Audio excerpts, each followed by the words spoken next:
Bonjour, bienvenue pour ce nouvel épisode du Q&A. Le premier épisode de 2025, donc c'est plutôt cool. Je suis super contente de vous retrouver en tout cas parce que je suis super contente de reprendre ma routine. Parce qu'en fait j'ai beaucoup aimé ces petites semaines de fête et entre Noël, Nouvel An, je suis allée voir ma famille, je suis revenue ici, ça a été assez tranquille. J'ai quand même repeint ma chambre.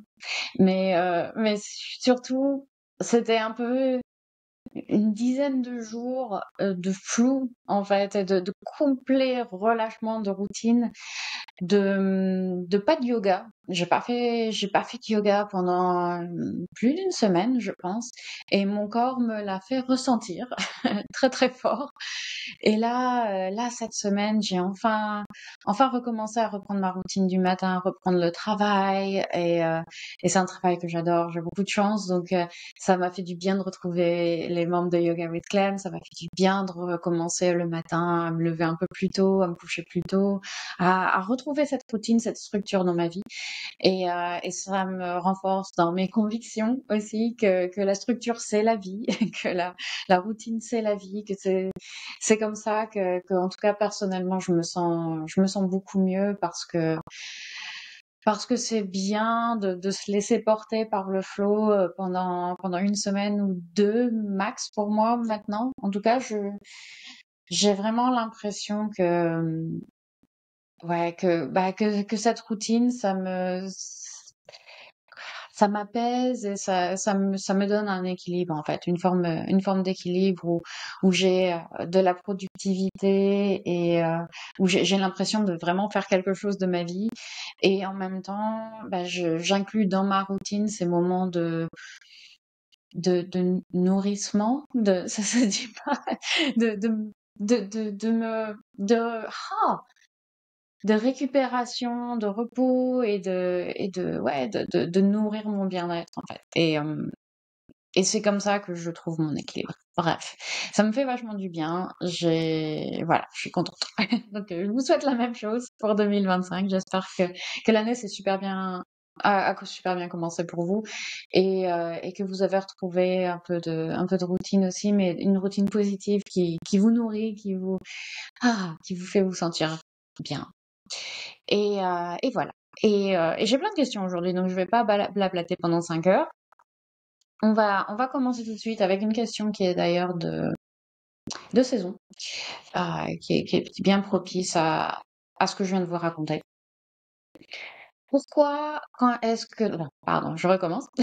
Pourquoi est-ce qu'on a l'impression que c'est plus facile de repartir sur des bases saines en début d'année qu'à un autre moment? Pourquoi est-ce à la fois universel et important, ces petits rituels de fin d'année, pour faire le point sur l'année qui se termine et sur les vœux pour la nouvelle? Alors, on est sur un effet psychologique qui est bien connu, qui s'appelle l'effet nouveau départ, Fresh Start Effect en anglais, et qui n'arrive pas seulement en début d'année, en fait. C'est vrai que les débuts d'année, c'est là qu'il y a les bonnes résolutions, tout ça, mais c'est pas cet effet-là ne se retrouve pas seulement en début d'année. Ça peut être en début de semaine, en début de mois, le jour de son anniversaire. En fait, on veut un repère temporel. C'est surtout ça l'idée. On veut qu'il y ait un repère temporel. Quand les chercheurs d'ailleurs l'étudient, cet effet, ils créent même artificiellement un nouveau départ. Donc, par exemple, ils font jouer 5 parties d'un jeu à un groupe de sujets, et ils leur donnent du feedback sur leur performance à la fin de ces 5 parties, et puis ils recommence 5 nouvelles parties en partant de zéro au niveau du score. Donc ça fait ce nouveau départ, cet effet nouveau départ. Et en l'occurrence, cette expérience, c'est un aspect intéressant, je vais faire un petit aparté là-dessus, parce que c'était pour étudier l'effet savoir si c'est un effet positif, en fait, cet effet nouveau départ. Et ce qu'ils ont trouvé, c'est que quand ils donnent du feedback négatif sur les 5 parties de ce jeu à ce groupe de sujets, l'effet nouveau départ leur permet effectivement de repartir sur des bases saines et améliore leur performance ensuite. Le fait d'avoir ce feedback négatif, ils se disent, OK, maintenant on recommence, on reprend sur des bases saines et ça, on va faire mieux. Alors que s'ils leur avaient donné du feedback positif en leur disant, ah, vous avez super bien joué, c'était super, continuez comme ça, les gars. Bon, bah, on repart de zéro maintenant, mais refaites-nous à la même chose. Et ben, leur performance s'améliore pas, en fait, voire se dégrade. Donc c'est intéressant de garder ça en tête quand on veut utiliser cet effet nouveau départ. Il vaut mieux l'utiliser sur des aspects de notre vie où les performances sont pas encore top. Alors que si on a une bonne routine, on est sur une bonne lancée et voilà, les choses fonctionnent. C'est pas vraiment une bonne idée de se dire, allez, à partir de la semaine prochaine, on reprend, on repart de zéro, tout ça. Voilà. Donc c'est petit aparté. En tout cas, voilà, l'important c'est d'avoir un repère temporel, un sentiment de pouvoir réinitialiser un peu notre performance et de repartir sur des nouvelles bases. Alors pourquoi ça marche? Je suis pas vraiment sûre, je peux dire ce que je pense. Je pense que ça nous aide à briser un cycle en fait dans lequel on s'est retrouvé peut-être un peu empêtré. On va avoir une routine qui nous plaît pas tout à fait, mais voilà, on est pris un peu dans le quotidien et le fait d'avoir ce repère temporel, ça va nous donner un boost de motivation pour changer. Il y a cette idée du passé qu'on n'estime pas idéal et de l'avenir où se trouve tout ce potentiel de changement, de nouvelle année, nouveau mois, etc. Et d'ailleurs, on a aussi tendance à penser que ce sera plus facile pour nous dans le futur. On sera moins occupé, on sera plus motivé, on sera plus discipliné. Un effort à faire aujourd'hui va toujours nous sembler plus difficile, plus épuisant que le même effort à l'avenir. Donc quand on se dit à partir de lundi prochain, je ferai du sport 3 fois par semaine, on, on visualise notre mois de la semaine prochaine comme super motivé, super discipliné et voilà, on idéalise un petit peu notre mois de la semaine prochaine. Et on essaye de capitaliser sur ce repère temporel du lundi pour changer notre état d'esprit, booster notre motivation, etc. Le souci, c'est que, bien sûr, c'est un biais cognitif. C'est-à-dire que notre version de nous de la semaine prochaine, de lundi prochain, elle sera pas moins occupée, elle sera pas plus disciplinée, ce sera toujours nous. C'est pour ça qu'il y a beaucoup de résolutions qui tombent à l'eau et qu'il n'y a pas de moment idéal pour commencer. C'est illusoire d'attendre un moment où on aura plus de temps, où on aura moins de stress, etc. Ça ne va pas vraiment arriver. On n'est pas sur... voilà. Ou alors, il faut vraiment créer ces conditions nous-mêmes. Mais si on se laisse porter comme ça, le moment idéal n'arrivera jamais. Si on veut commencer, il faut se lancer. Il faut se lancer ici, maintenant. Et puis voilà. Et avec du soutien, avec un plan d'attaque, c'est toujours plus facile. Alors, n'hésitez pas à aller dans les notes de l'épisode, je dis toujours l'émission! Allez dans les notes de l'épisode pour me contacter si vous voulez mon aide pour faire tout ça, pour vous bâtir une nouvelle routine qui correspondra à vos envies, vos besoins et fera du bien et sera facile à suivre parce qu'elle correspond à vos envies et vos besoins. Et puis, on peut capitaliser sur la nouvelle année, bien sûr.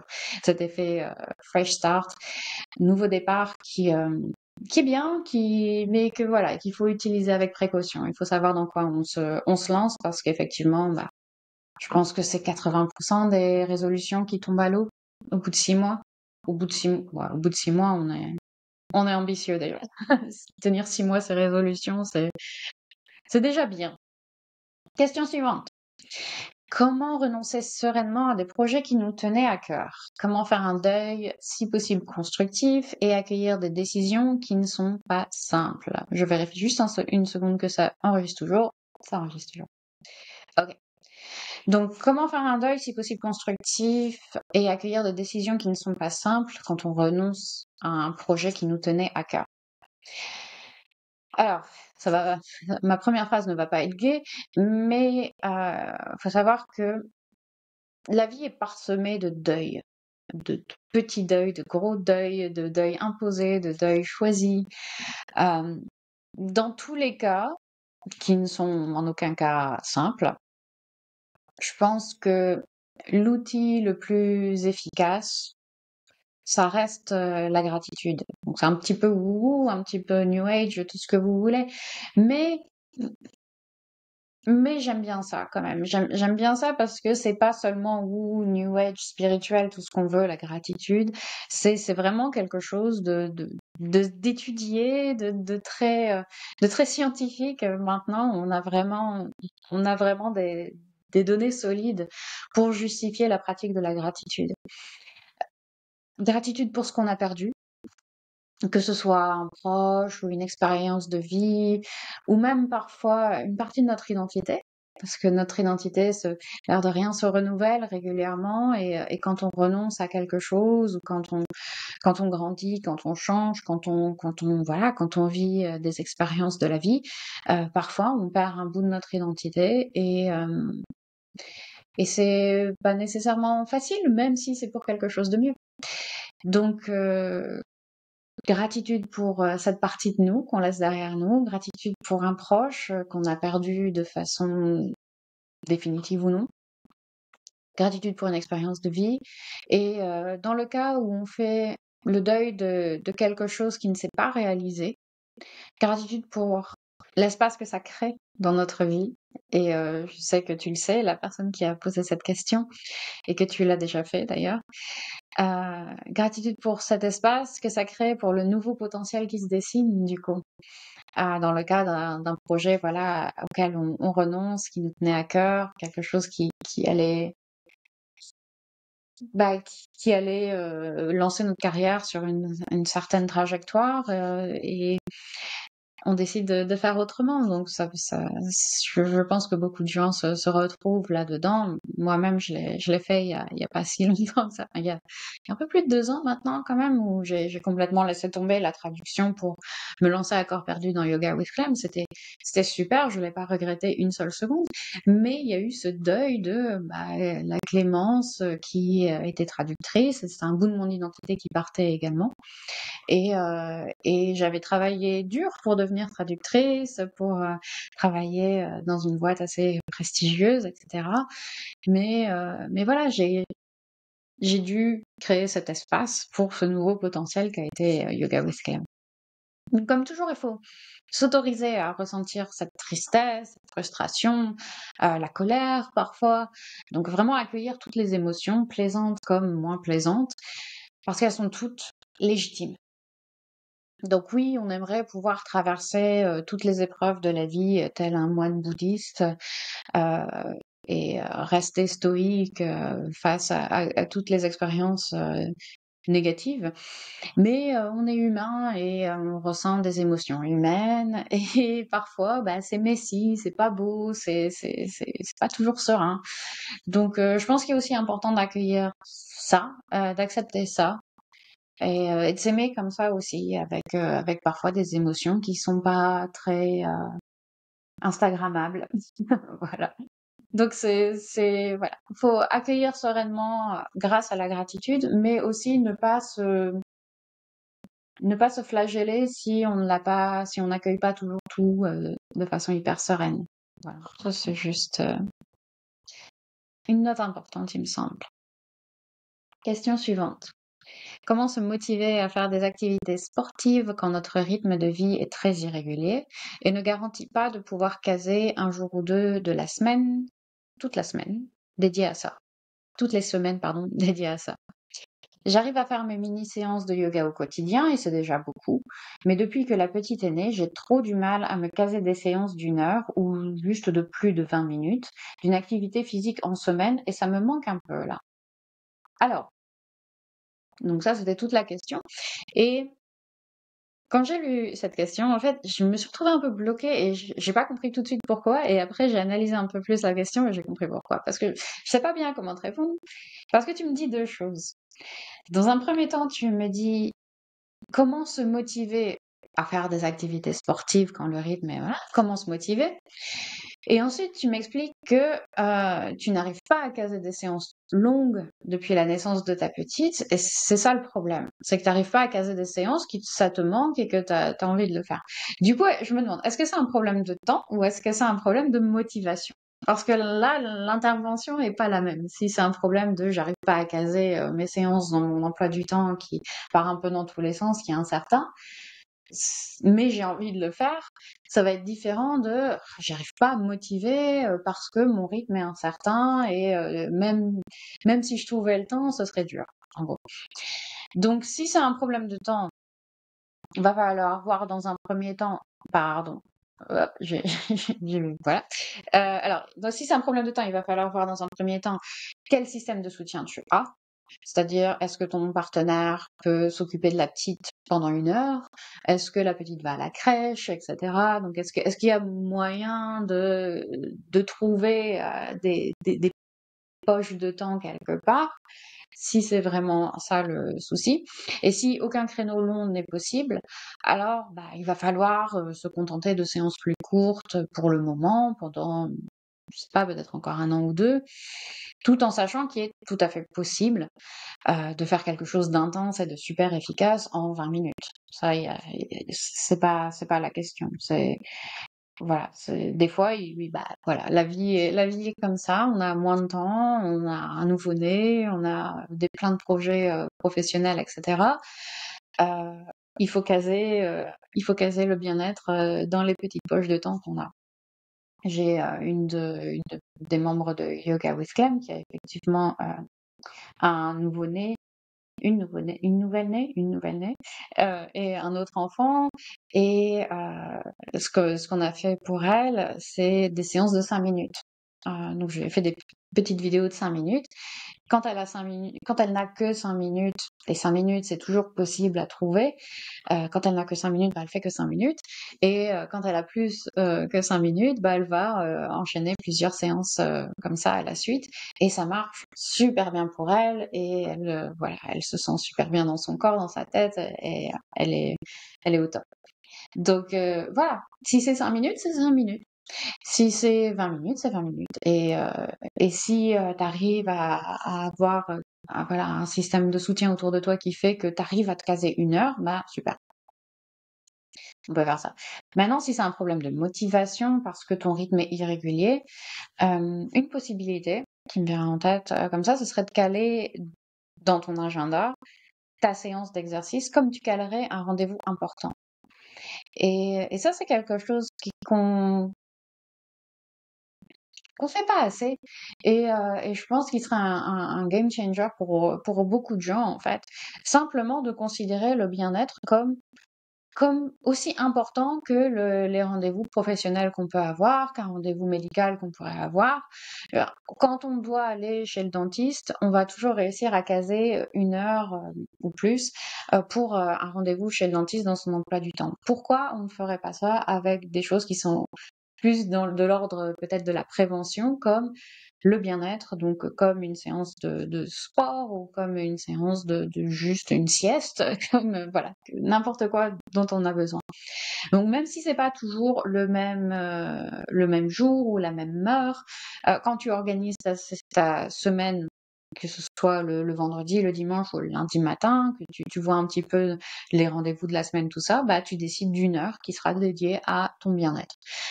Si l'énergie ne suit pas pour une séance de sport haute intensité à ce moment-là, si par exemple t'as que le mercredi de 8 à 9 et que t'es pas du matin, tu peux utiliser cette heure pour autre chose, pour une longue séance de yoga qui sera peut-être un peu plus tranquille, un peu une intensité moins forte qu'une séance de sport haute intensité. Ça peut être un lavage de cheveux, parce que je sais que quand on a un nouveau-né, c'est pas évident toujours de trouver un moment comme ça. Ou un bouquinage de BD qui traîne sur ta pile depuis des mois. Voilà, peu importe, une activité qui te nourrit, qui te régénère, qui te fait du bien. Et voilà, ton sport, si tu le souhaites. Et si le souci, c'est vraiment d'avoir quelque chose de trouver un créneau pour toi, même si c'est pas régulier toutes les semaines, tu peux, de semaine en semaine, te caler ce rendez-vous-là. Voilà, une idée comme ça. Tu pourras me dire si ça t'inspire. C'est d'ailleurs une de mes résolutions cette année, moi aussi. J'avais perdu vachement je vous le disais en début d'épisode, de structure ces derniers temps, depuis mon emménagement. Et j'en ai durement payé le prix en termes de stress. Je disais au début de séance, j'avais payé le prix de l'arrêt du yoga pendant une semaine, 10 jours. Enfin, c'était pas dramatique, mon corps s'est pas effondré, mais j'ai senti que je commençais à avoir mal, un petit peu aux épaules, que voilà, je me sentais rouillée, je me sentais un peu Et quand on se sent physiquement, on se sent moralement aussi et émotionnellement. Donc, voilà, je suis vraiment de l'avis que tout va ensemble et que on peut pas se sentir bien dans sa tête quand on se sent pas bien dans son corps et souvent vice versa aussi. Et voilà, et du coup, je viens de revoir là mon planning hebdomadaire pour davantage respecter ces temps de pause pour recharger mes batteries, parce qu'il y a toujours quelque chose d'autre à faire en fait. Il y a toujours quelque chose, dans mon cas, il y a toujours quelque chose à faire pour Yoga Wiscam. Je pourrais travailler H24 et j'aurais toujours quelque chose à faire. Donc, c'est similaire, j'imagine, quand on a des enfants, il y a toujours quelque chose à faire dans la maison, il y a toujours des rendez-vous à prévoir, des trucs à nettoyer, des choses et des trucs. Il y a- voilà, et on a du mal à s'arrêter parce qu'il y a toujours quelque chose à faire. Donc, il faut prendre ce temps, il faut le caler dans son planning, il faut le prendre en fait, parce que personne ne nous le donnera. Voilà. Et donc, c'est une de mes résolutions. J'ai calé dans mon emploi du temps, d'ailleurs j'en ai une aujourd'hui, 1 heure et demie où je vais faire mon sport. Voilà. J'avais complètement arrêté la musculation depuis quelque temps et ça ne me plaît pas. Donc, je m'y remets et les courbatures vont être sympas. Mais tant mieux. J'aime bien les courbatures. Question suivante. Let's go. Alors, attention, c'est un sacré énoncé. Tenez-vous bien. Comment faire le tri quand tu vois plein de médecins, que tout est important et qu'ils travaillent tous sur quelque chose d'important sur ton corps, mais juste à un moment c'est trop. T'as plus que des rendez-vous médicaux et ça te coûte une fortune. Et chacun te demande de faire un truc, mais je sais pas, avoir 15 routines différentes, ni les mettre bout à bout, ça prend trop de temps, différentes, pardon, ni les mettre bout à bout, ça prend trop de temps et ça finit juste par devenir stressant. Je culpabilise de pas tout faire parce que je me dis que je fais pas tout ce qu'il faut pour guérir si je ne suis pas tous leurs conseils et en même temps ça me fait péter un câble. J'ai juste parfois envie d'aller me coucher, point. Pas de ceci, pas de cela, juste quelqu'un de normal qui se couche le soir et c'est tout. Alors, c'est une question qui est super intéressante et difficile. Et évidemment, je ne suis pas médecin, donc je pourrais jamais dire il faut écouter tel médecin et pas celui-là, ignorer tel autre. Non, ça c'est pas quelque chose que je peux faire et que je devrais faire. Mais c'est une question importante parce que je pense que beaucoup de gens sont en errance médicale, comme ça. Ils souffrent, ils comprennent pas pourquoi, ils se baladent de médecin en médecin en cherchant des réponses qui viennent parfois jamais. Euh, et, euh, et effectivement, ça coûte une fortune, c'est stressant, c'est plein de conseils contradictoires ou c'est plein de conseils même pas forcément contradictoires, mais c'est trop, quoi. C'est trop, ça nous pèse et c'est impossible de tout faire. Il faut savoir que chaque médecin a sa propre spécialité, donc son propre filtre, son domaine d'expertise, et aussi, et c'est plus important que ce qu'on ne le penserait, sa propre personnalité, sa propre capacité d'écoute et à être empathique. Ce qui est tellement important d'un point de vue thérapeutique, d'avoir un médecin qui est à l'écoute. Je pense que, et ça a été étudié aussi, hein, de voir à quel point, enfin, c'est fou.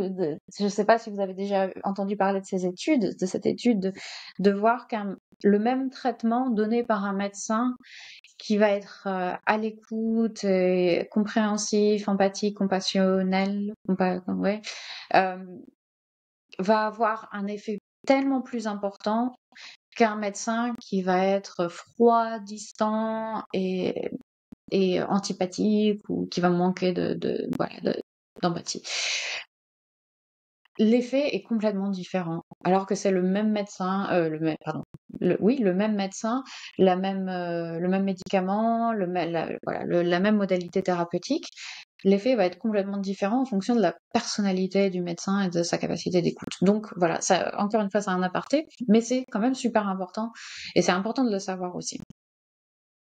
Donc voilà, donc chaque médecin va avoir sa propre spécialité et on peut facilement se retrouver dans ton cas quand on consulte plusieurs spécialités différentes sous une pile de conseils plus ou moins réalisables, donnés par des gens à qui on fait plus ou moins confiance, du coup. Et quand on peut pas tout faire et qu'on culpabilise, on en arrive finalement à avoir envie de tout envoyer balader, à se même parfois à aller chercher des médecines alternatives ou se taire beaucoup de charlatans prêts à profiter de la détresse des gens. Donc c'est dangereux en fait. C'est vraiment un processus qui peut être dangereux de soit se désolidariser complètement, se désengager complètement de la médecine des traitements en se disant je ne peux pas tout faire donc j'en ai marre, je fais plus rien, ou soit se dire je ne peux pas tout faire, les médecins me disent de faire plein de trucs, il y a rien qui marche parce que j'ai pas le temps ou je n'arrive pas à suivre tous leurs conseils, donc je vais aller chercher des réponses plus faciles données par des charlatans X ou Y dans les médecines alternatives. Après, je ne dis pas, attention, je dis pas que toutes les médecines alternatives c'est du charlatanisme, mais je pense qu'il y en a beaucoup.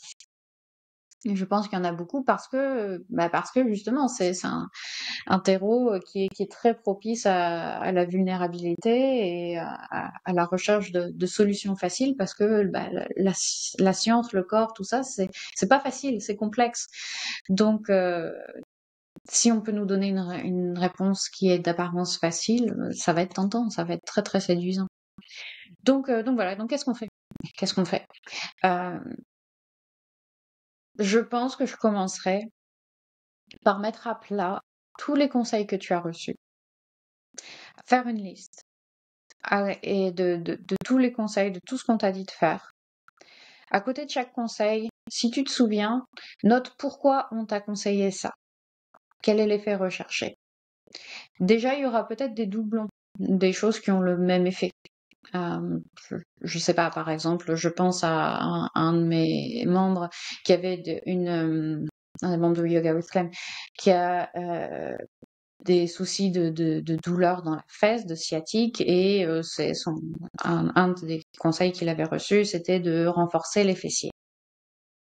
Il y a plein de façons de renforcer les fessiers, donc peut-être que s'il était allé voir un traumatologue, s'il est allé voir un kiné, s'il est allé voir je sais pas, un neurologue, il va y avoir, chacun de ces spécialistes va lui avoir donné une manière de renforcer les fessiers. Bon, il peut regrouper ça et utiliser une seule des 3 méthodes qu'on lui a données, par exemple.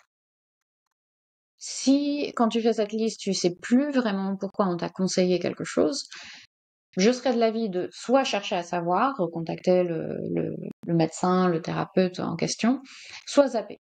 Soit zapper cette chose, parce que faire quelque chose sans savoir pourquoi, c'est rarement productif ou même tenable à long terme. Alors, si tu fais quelque chose, tu sais pas pourquoi, tu sais pas l'effet, tu sais pas le bienfait, au niveau motivation, ça va être minime. Donc zap. Et concentre-toi sur les conseils dont tu connais la raison. Ensuite, tu vas faire une sélection parmi ces conseils de choses que tu as déjà essayées et qui t'ont fait du bien, des choses ou des choses qui a priori te paraissent pertinentes.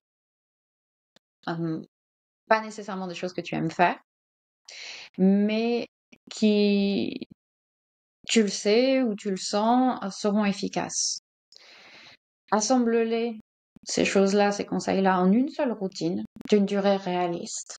quelque chose que tu sais que tu pourras tenir dans le temps.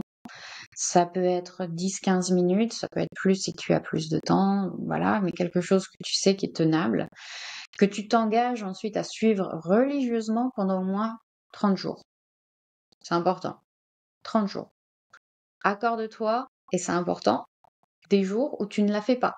Des jours où tu vas simplement te coucher sans rien faire, comme tu le disais dans ta question.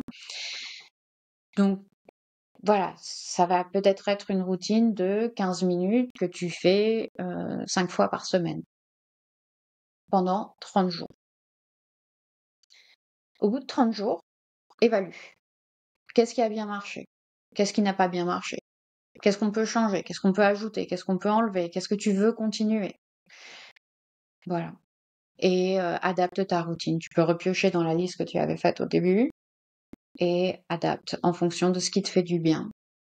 Mais c'est important je pense, c'est important de trouver une liste de choses à faire avec une durée réaliste que tu fais juste sans réfléchir pendant 30 jours pour voir si ça marche. En fait, si ces conseils marchent.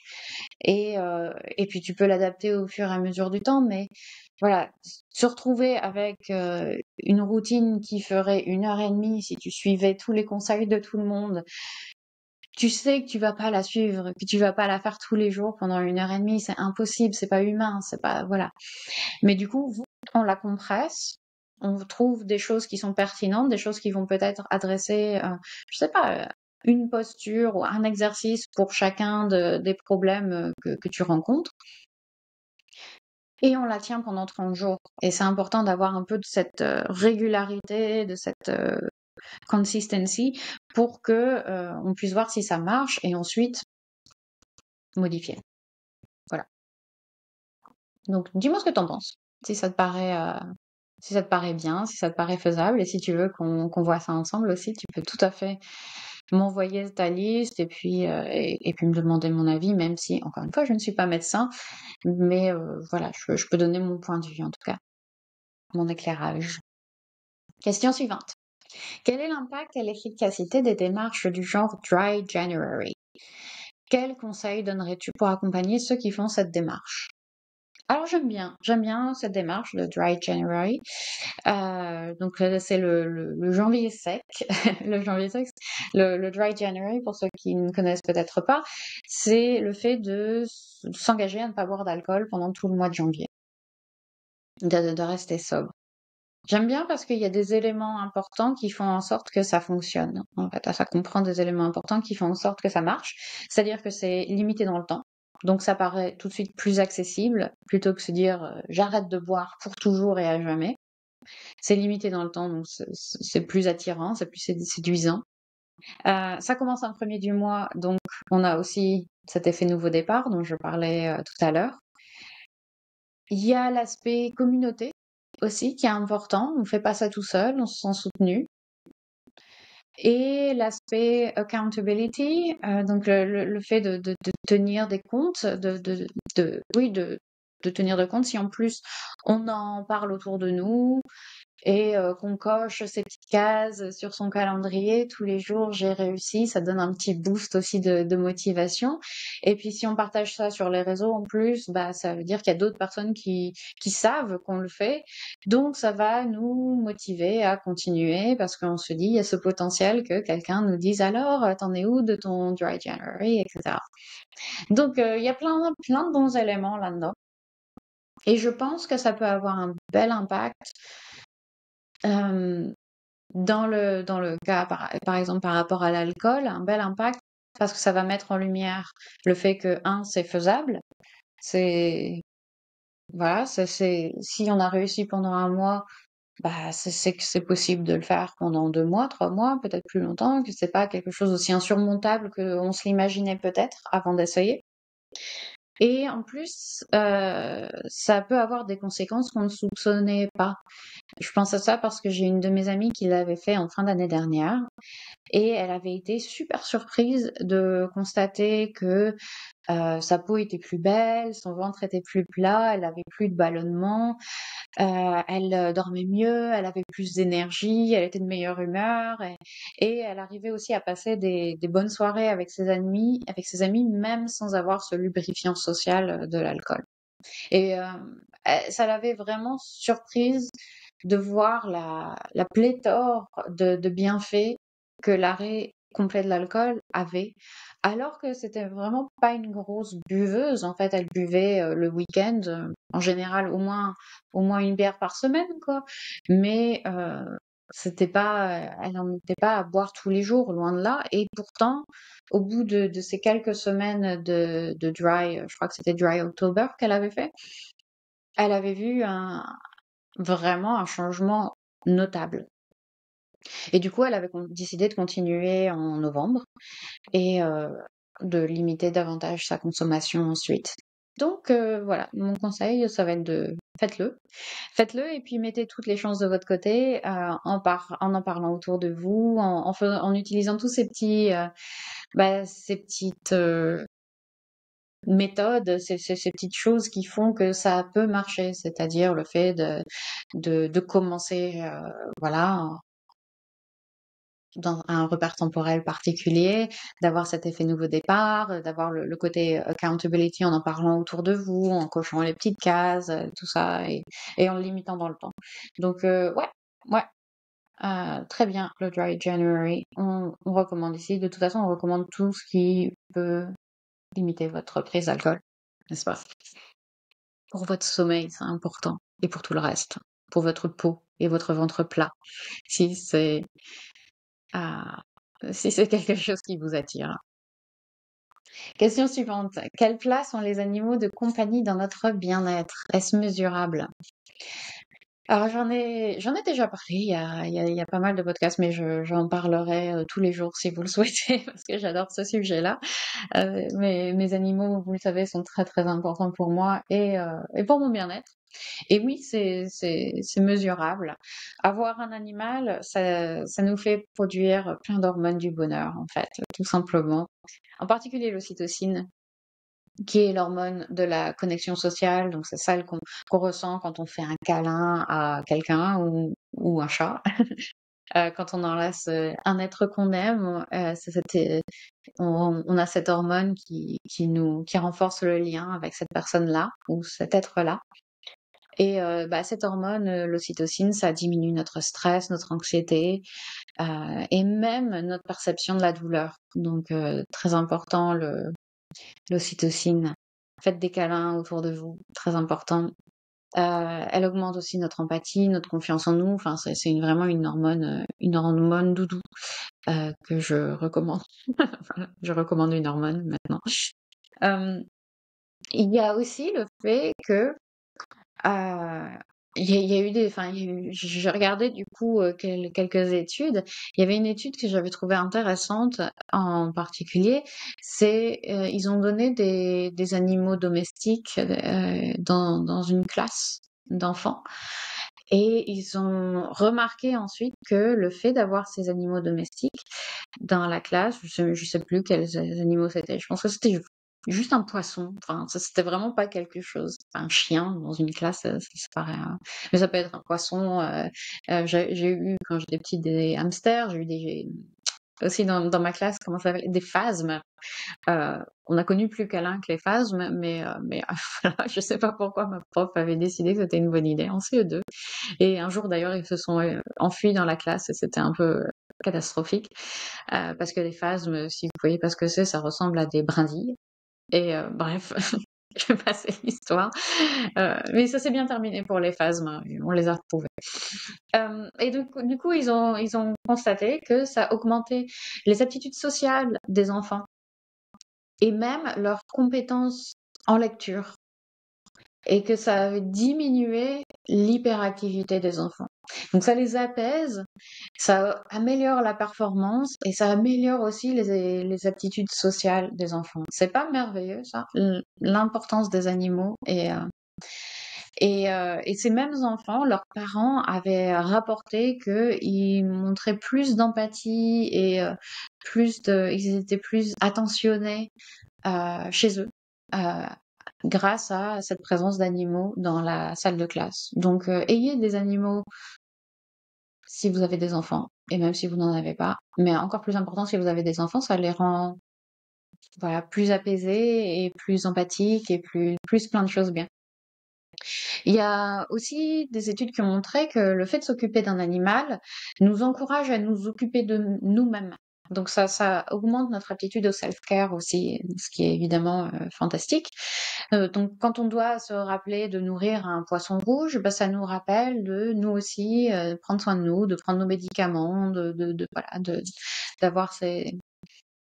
euh, je pense que ça nous donne ça, c'est complètement moi qui viens d'y penser, donc c'est pas quelque chose que j'ai vu dans une étude ou quoi, donc c'est à prendre avec des pincettes, mais je pense que ça nous donne aussi un élément de structure.